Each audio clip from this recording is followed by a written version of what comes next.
Okay, it's the end of day one. I will show you my scalp, just impressions. So I had slight itching, random places in my scalp. Once again, yeah, this is only like 24 hours after I've washed my hair.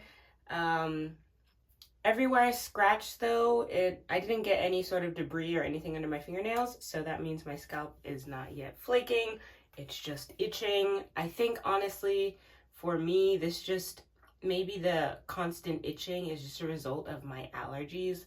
Like maybe it's not actually dandruff. This is just a like problem that I deal with genetically, because I have really bad, like really severe environmental allergies like all year round. So maybe the constant itching on my scalp is like actually part allergy and then part dandruff, part eczema. Like I just have a lot going on. So even though it's only the first day after washing, yes, I had some mild itching, but no, I did not have any flaking, and it doesn't seem like my scalp is dirty yet.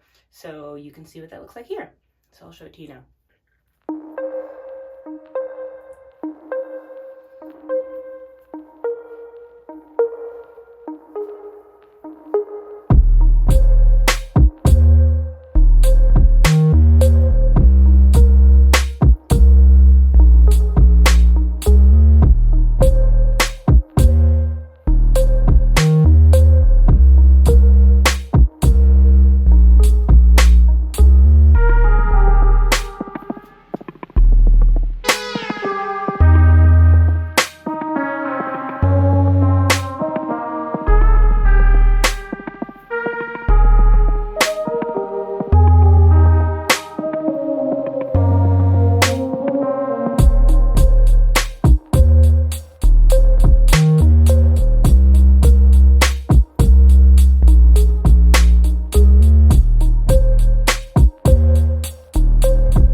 Perfectly clean. Once again, I'm just going to show you my dandruff prone area. So we're not going to look at everything because that doesn't make sense. That's not a good use of my time.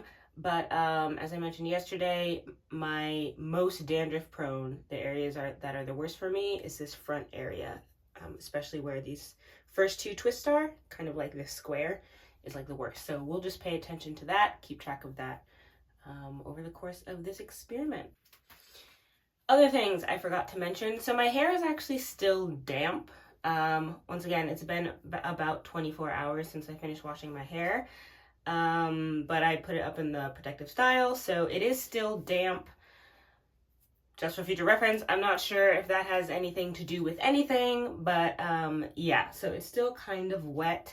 And then in addition to that, so today, if I'm comparing it to how my scalp has been like in the past, as in, you know, this period where it's gotten bad, it sounds crazy, but today is actually an improvement from like what has been happening over the past several wash days. Like I'm not even kidding you. The day after I washed my hair, I told you like itching mildly is normal for me, but like I swear the first month or like a month ago, maybe even 2 months ago, with the itching, I would get the smallest amount of like debris under my fingernails. Granted, it wasn't like full-on gross dandruff, you know, where it's like dry and brown or like a weird color.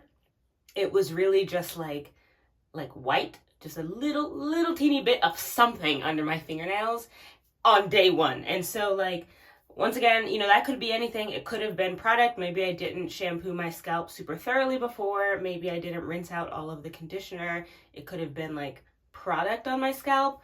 But like, you know, that's the only thing I have to compare it to. So the fact that I didn't find any flakes or any gunk on my scalp today is actually an improvement. I know.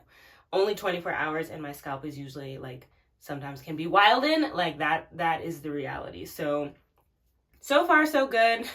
I know it's obviously way too early to make any conclusions, But I can say for sure that the salicylic acid does not have a negative effect on my scalp. Like, if it had a negative effect, I would have thrown it away, like in my previous experiments, like last year or whatever. So it's not negative. If anything, it does have a mild, it could have a mild beneficial effect, at least judging by day 1. So of course, we need more data points, more evidence to see really how helpful it is, how beneficial it is. But yeah, that's all I have to say for today. So day 1 so far is a win for the salicylic acid. So, yep, that's all for today, and I will see you guys tomorrow for update number 2. Bye.